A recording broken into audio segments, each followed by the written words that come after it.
This is special. One of the most bendiest companies ever to do the dance, people. We're talking custom, we're talking bends, kinks, gussets, dual toppies, all the proper accoutrements of the midschool.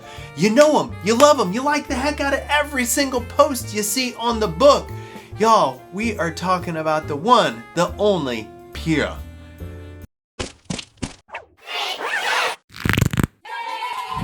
What up, people? Derek here with Bendy Tubes, and that is right, this isn't a midschool company, it's a current living legend with Piira. And y'all, shout out to 1-2. As always, they are bringing the heat this season with their fresh gear, thanks to Jerry and Steve for keeping our pockets empty and our threads fresh to death. And now our subject. This story starts with a boy, the biggest boy born in St. Malo, France, a whopping 5.4 kilograms. That's this many pounds. Malo is actually a nickname given to him by his granny, named after the city of his birth. Malo started riding at the later age of 18 on an MBK cherry picker with pegs and a rotor, of course. How you gonna freestyle without that kind of stuff? This is where he got the itch, staring at the bike for hours like we all do. Before BMX, from the ages of 6 to 18, dude was into fencing. That is rad.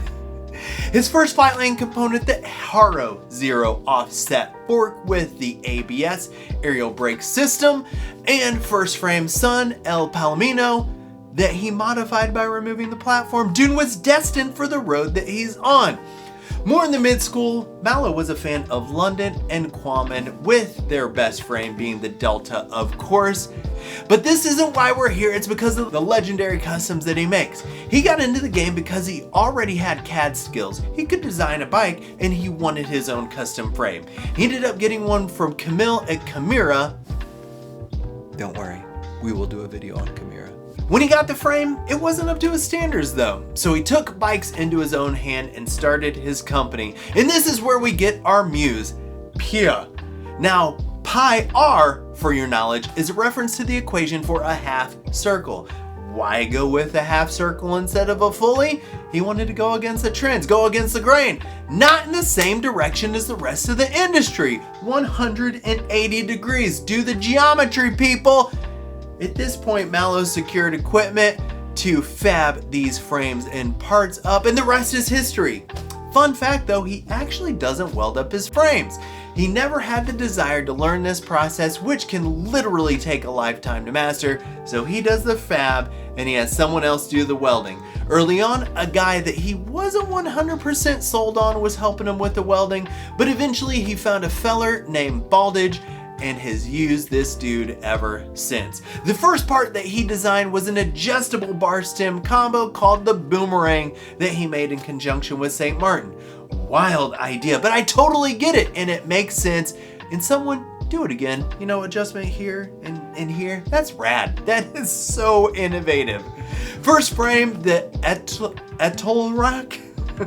A gusseted twin top tuber with the low step over, man. This is Slamsville, people. This bike even has the Boomerang adjustable bar stem combo on it. Beautiful frame, beautiful first effort. Now, phonetically, it is Charlotte spelled backwards after one of his sweeties. We're gonna bang through a few baddies right now though, taking a trip from older to newer, starting with a custom bike built for Rick Phillips. This platform having bash guard and fuse. Modernized bully is gnarly, fully built and beautiful nostalgia for days, am I right? Next, we have this amazing 24-inch Redline replica built with twin top tubes in that slingshot stay out back, built for Alan at St. Martin. What a legendary ride, man. And the chain stayed tube goes from the bottom back at brack around, up, down, back, around. 75% of the frame is one tube, which is a testament to Malo's amazing detail and fabrication skills. Super impressive. From here in 2020, we get a legendary rider with an iconic iteration of his beloved frames. Chase G, part RIP, part London, part nothing, part individual, all functional, people. Plates to stop the feet from getting into the tires. This angled platform, which is better leverage for decades. The intricacy of the platform and the double bolt built-in seat post clamp are beautiful. Gussets and bends and crisses and crosses, and yo, what? You don't stop a flattened stays, reverse dropouts with tensioners, and a rad PiR logo welded on. This is a bike that is truly special and detailed. It was crowdfunded for a legend in our sport. It's so good, there was even a counterfeit one made in Malaysia. But from mid-school to mind blown, the next frame was made for none other than Mark Pedersen, the brilliant mind behind the Swiss Miss bars. And y'all, this thing is wild! Monotube, fully fab square rear end built from scratch. Absolutely bonkers, Pierce head tube a la 2-hip pork style. Built-in C-post clamp gussets, I love it. It's so cool. Peak wild design for sure. And look at the bars, man, no crossbar with that bar stem combo up front. Wild. Really rad bike. Not the only monotube one that Malo has built. Check out this Piira Suelo Tubo rocked by Pirate Duck. So slick, so cool to see the build progression. Pirate Duck, love it, man, keep rocking it. This brings us to two of my favorites. First, the modernized GT chauffeur Eric Wright. This is perfection. Well executed replica of a legend. Now the main issue and challenge here was at this point, this is 400 millimeters long. You can't notch it with a drill, so instead of doing a drill press cut, he angle grinded it after creating a paper template of sorts. Wild process, but the outcome is amazing. Bent top tube, gusset down low, short, snappy, low step over. Absolutely beautiful. Love this bike. This is amazing. And finally, Malo made his own 17-year anniversary frame, a culmination of everything he's learned. Bent, gusseted, show, Garuda, 17 years of seeing some ish. This bike has it all. First, about the design, he wanted something sleek. Nailed it. Signature machining. Nailed it. X front end, check. Curved top tube, check. That's ovalized and pierced like the show, check. Externally machined seat tube, check. KGB connection inspired dropouts, check. Drive side only integrated chain tensioner makes sense. What? Check. Star relief. Machine in the bottom bracket, check. Double check. All the checks. This is everything, people. It comprises all freestyle, all flatland. To quote Tina Turner, simply the best. Also, check out this chain tunnel design, man. Wicked. Don't know why, but really cool design. Very creative, as always. All in all, Malo has made over 400 frames, y'all. If you do something 400 times, that's a lot. Let alone designing, fabbing complex frames and bars like these. Also have to shout out this MC Escher looking drawing, which I've called out before, but still bottles my mind.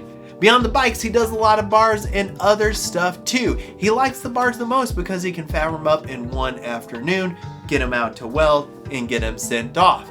He's also done other innovative products like the prison brake, which are an adaptation of the pit bull with linkages instead of the cam roller thingy. Super dope too. He still teaches CAD, he still rides when the weather allows, and has recently started a project to build a car, classic Lambo, which will be sick. But while we're here, I'm gonna go deep into the Facebook reel and show some more about the work Malo has done. Enjoy.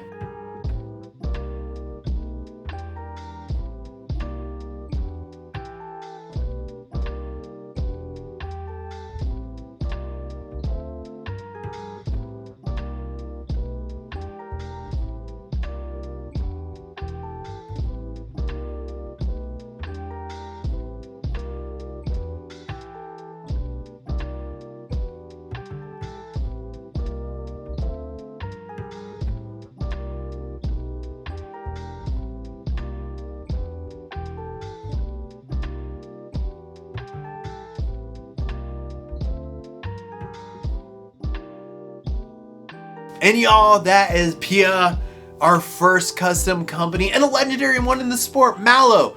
Thank you for keeping us inspired and going in the other direction. Merci. Other than that, Derek Bendy Tubes, au revoir.